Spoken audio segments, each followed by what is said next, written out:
CCTV camera ચાલુ જોઈએ અને અહીંયા કોઈ તમે કાચની વસ્તુ ના મૂકતા. કાલે ઉઠીને પાછા એલિગેશન કરશો, પાછા અમારે 3 મહિના વગર જોઈતી જેલ ભોગવવાનો વારો આવશે.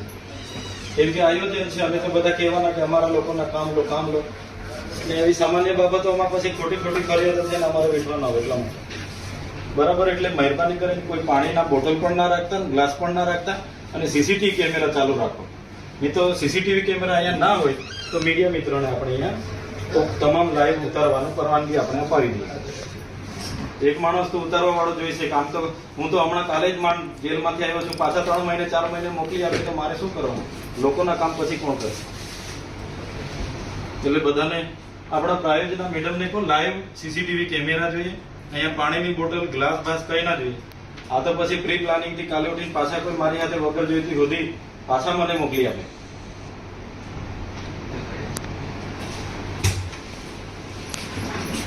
એટલે તમને પહેલા કહી દઉં છું, એટલે પાછળથી એવું ના થાય કે ધારાસભ્ય અમને જાણ નથી કરી. આ તમને કીધું એટલે તમને જે પણ વિભાગની મિટિંગ છે, પ્રાઇવેટના વિભાગની, તમારા લેટરથી જ હું આવ્યો છું.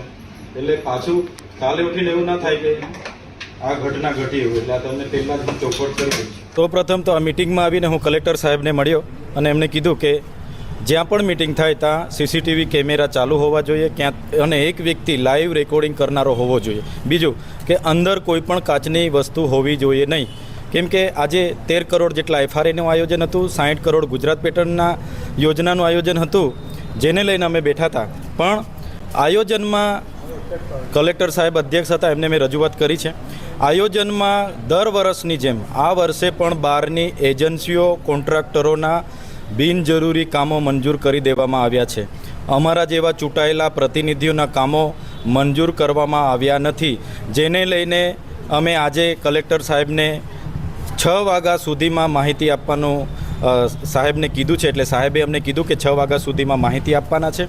બીજું કે મંગળવાર સુધીમાં પ્રભારી મંત્રીશ્રી અને એમની સાથે સંકલન કરીને જે પણ કામોનો સમાવેશ નથી થયો એ કામોનો સમાવેશ કરવા માટેની પણ બાહેધરી કલેક્ટર સાહેબ અને પ્રાયોજના અધિકારી સાહેબે અમને આપી છે. સર, એ જાણવા મળ્યું છે કે અગાઉ જે ગ્રાન્ટની ફાળવણી ડેડિયાપાડા તાલુકા માટે થઈ હતી એમાંથી વધારે પડતા પૈસાનો ઉપયોગ થયો નથી, એ રીતની વાત. હા, અમલીકરણ અધિકારીઓ જેઓ કામ પર ધ્યાન ન આપતા હોવાથી 2023-24, 24-25ની ગ્રાન્ટનું પણ આજે વપરાયેલી પડેલી છે. બીજું કે આજના જે આયોજનમાં પ્રથમ દ્રષ્ટિએ ધ્યાન પર આવેલું છે તે અમલીકરણ અધિકારીઓએ બહારના કોન્ટ્રાક્ટરોએ સાથે મળીને ચૂંટાયેલા પ્રતિનિધિઓને નજરઅંદાજ કરીને બારોબાર આયોજનો તૈયાર કરી દીધા છે. ગુજરાત પેટર્નનું આયોજન એ આદિવાસીઓના સર્વાંગી વિકાસ માટે ગુજરાત સરકાર આપતી હોય અને બિન આદિવાસી NGO, કોન્ટ્રાક્ટરો આવું બારોબાર આયોજન કરી દેતા હોય એ અમે ક્યારે ચલાવવાના નથી. સર, અગાઉ આપે કોઈ કામોની માંગણી કરી હોય આપણા મત વિસ્તારમાં અને તેનો સમાવેશ ના થયો હોય એવા કોઈ કામો ખરા? હા, અમે અગાઉની મિટિંગમાં ગુજરાત પેટર્નમાં જે માંગણી કરી હતી એમાં થોડા જ કામોનો સમાવેશ કરવામાં આવ્યો છે અને બીજા કોન્ટ્રાક્ટરો અને NGOના કામો લઈ લેવામાં આવ્યા છે. ત્યારે આવનારા દિવસોમાં જો કામોનો સમાવેશ નહીં કરવામાં આવશે તો અમારે જ્યાં પણ ધરણા પર બેસવું પડશે, મોરચો લઈને જવું પડશે, ત્યાં અમે જઈશું. અમારા લોકોની ગ્રાન્ટને અમે ક્યારેય સગે વગે કરવા નહીં દઈશું.